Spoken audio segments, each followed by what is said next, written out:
Okay, so let's talk about it. Your wounds and your trauma chose them. Your wounds and your trauma chose that person.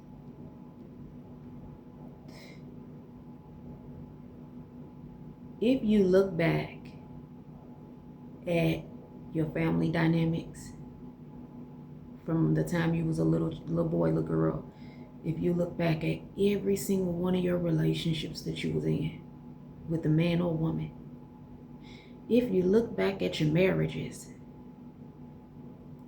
if you look back at all of these different experiences and really ponder on it, like my thing is this: really be real with yourself. Like really be thorough and real with yourself. Because behind closed doors, you got to deal with yourself. Behind closed doors, you got to deal with that trauma and the wounds. But the only way you're going to begin to even effectively even do the work to even try to heal anything is when you can be honest with yourself. Your wounds chose that relationship with that man. Your childhood trauma chose that relationship with that man or that woman.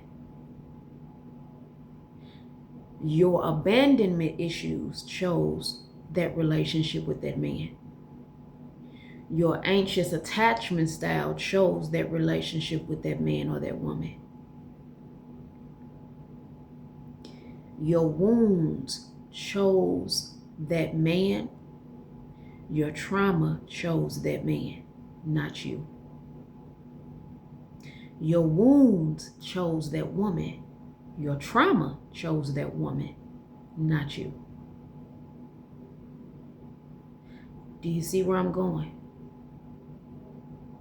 When you do not heal your wounds or your trauma, they will choose the person you end up in a relationship with. They will choose the very person you marry. They will choose the very person you date. Your wounds and your trauma that's left unhealed and undealt with will choose the very relationship that will tear you down till you have literally given all of yourself and you have nothing left for yourself.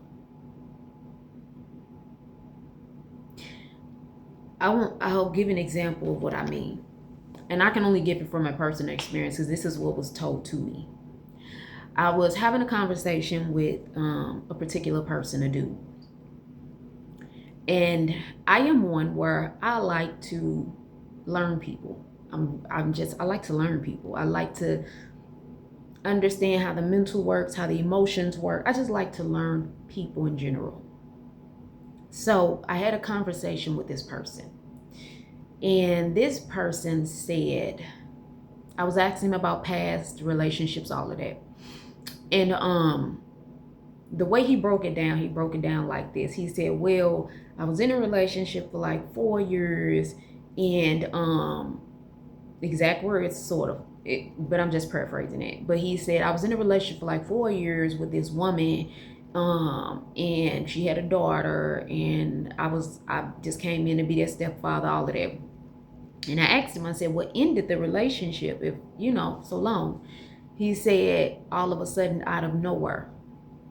He said, all of a sudden out of nowhere, I stopped being attracted to her. I stopped physically wanting sex from her. I stopped just even wanting to engage or even connect with her, period. Emotionally, mentally, physically, sexually. He just said he didn't want her or want it anymore from her. So I asked him, I said, well, after 4 years of being with this person and like y'all was together, what will all of a sudden, I already knew what it was, and I'll tell you. But I like to question people to see where their mental state is at.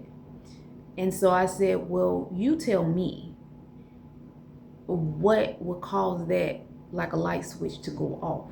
to where you no longer wanted this person, you no longer was attracted to this person, you no longer wanted to be in a relationship with this person, not even sexually, you was just checked out. Like, what would cause that out of nowhere?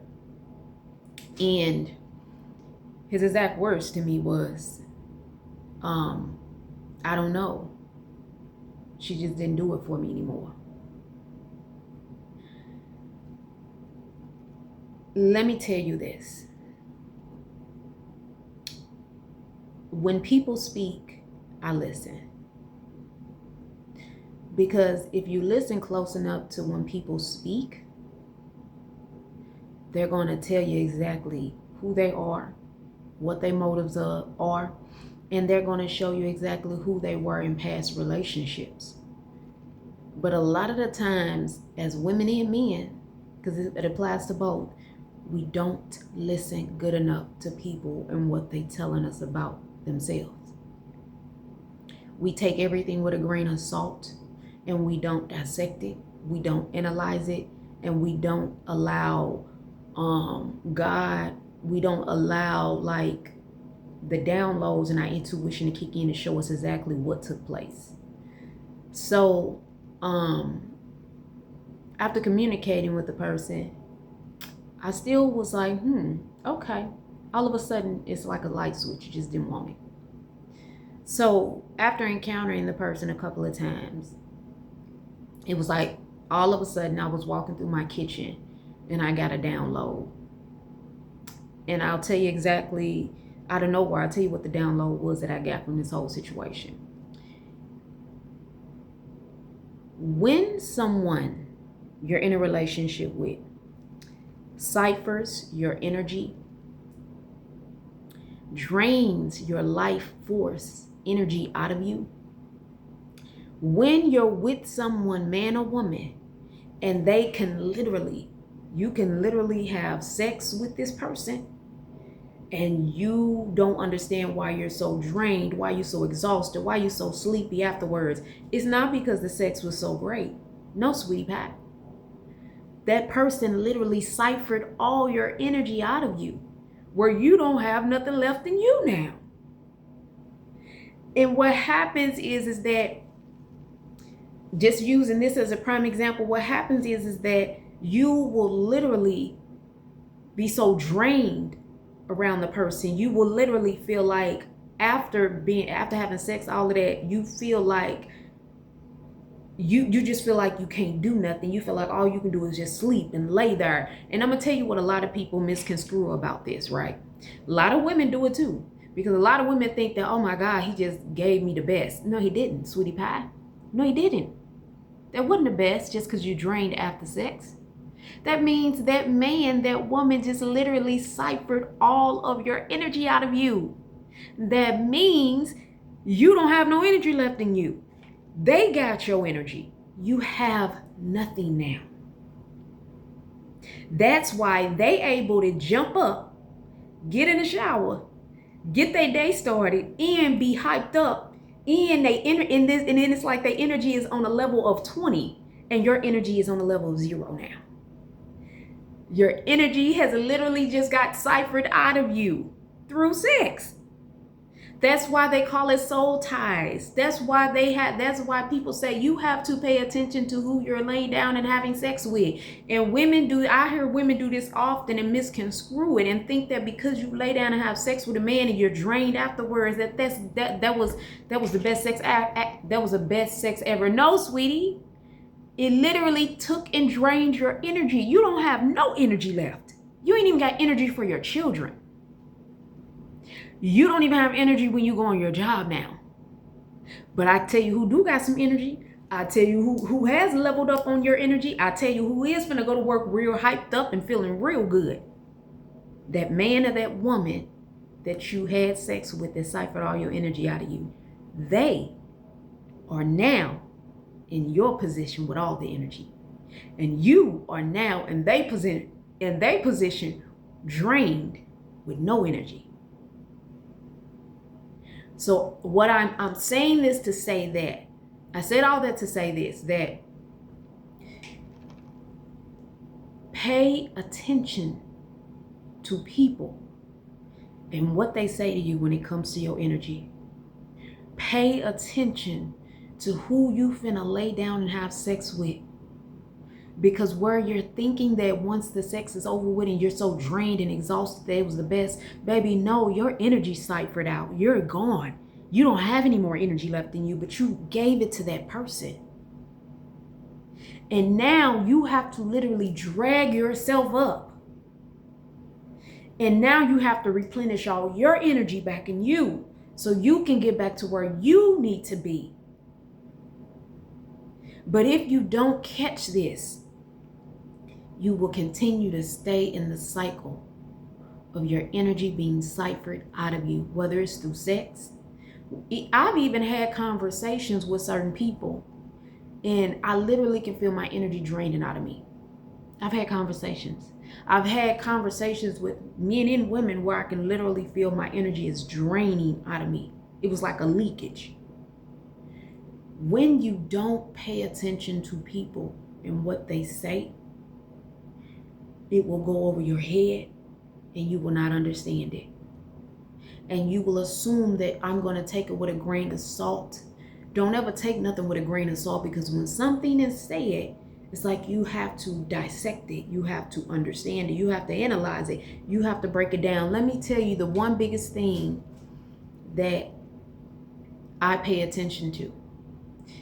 When I tell someone else that, oh, okay, tell me about yourself and XYZ. And then once I kind of give my own self a perspective of, okay, what I understand is this. People will get offended because you will call them out on certain things that they do not want to even have to face or deal with. So I say that to say this, that your wounds and your trauma chose that man that you met, that you dated, that you ended up in a relationship with to this day, that's still draining you. Your wounds and your trauma chose that woman that you knew was not good for you, but you chose it anyway. And that is why I'm saying that it's so important that you figure out your trigger points, figure out your own wounds, figure out your own trauma. Because when you can learn your own trigger points, when you can learn your own trauma, when you can learn your own wounds, what other people do won't trigger you as much, because you are actively now understanding this. These are my wounds. This is the trauma I'm still dealing with, and these are the triggers that still trigger me. So what am I saying all of this for? Don't give other people the opportunity to traumatize you more, or to wound you more, or to even make you feel like you got to be a victim to anything. Don't give people that kind of leverage over you. But take the time and do the work that it takes to learn about your traumas, learn about your wounds, learn about your triggers, learn about your abandonment issues, learn about your attachment style, whether it's an anxious attachment style or whether it's an avoidant attachment style. Like, learn about yourself. We are so quick to try to invest ourselves in a relationship with a dude or a man, or a relationship in a woman, and learn about them. You neglect to learn about your own self. We sometimes are so quick to learn about other people's trauma and their wounds and their issues and their triggers, where you forgot that you haven't even worked on your own triggers, your own trauma, your own wounds. But because we have this thing of wanting to fix people, let me say this. How can you fix somebody else when you're not even willing to fix yourself? How can you fix somebody else when you're not even willing to fix yourself? How can you try to help somebody else with their trauma when you're not even trying to work or handle or heal your own trauma? How can you help somebody else to heal their wounds when you're not even wanting to even face your own wounds or your own trauma? How can you help somebody to heal their childhood abandonment issues or their neglect issues or the trauma from childhood when you're not even willing to go back and revisit your own childhood and the trauma and the pain that it caused you? How can you help someone else to even heal their anxious attachment style when you're not even willing to look at yours?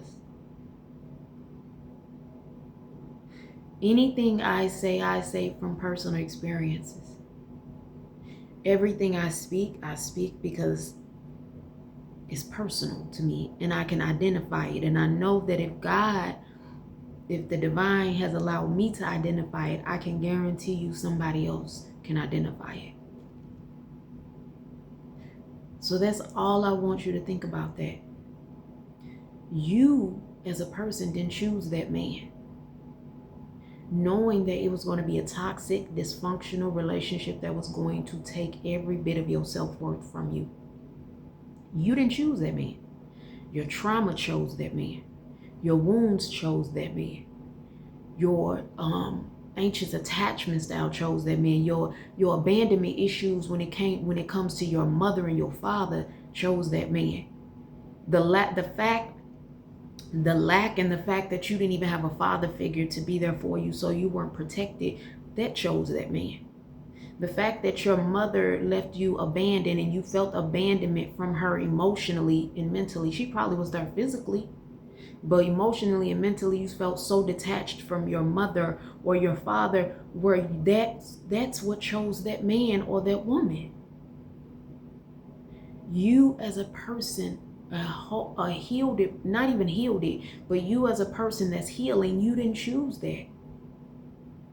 All your trauma, all your wounds, all your pain, all your hurt, all your attachment styles, all of these things, all your issues and your pain and the stuff that happened from childhood that's never been healed or dealt with or even talked about and swept under the rug. All of these things, that's what chose that man. That's what chose that relationship with that man. That's what chose that marriage. That's what chose that woman, and that's what chose that relationship with that woman.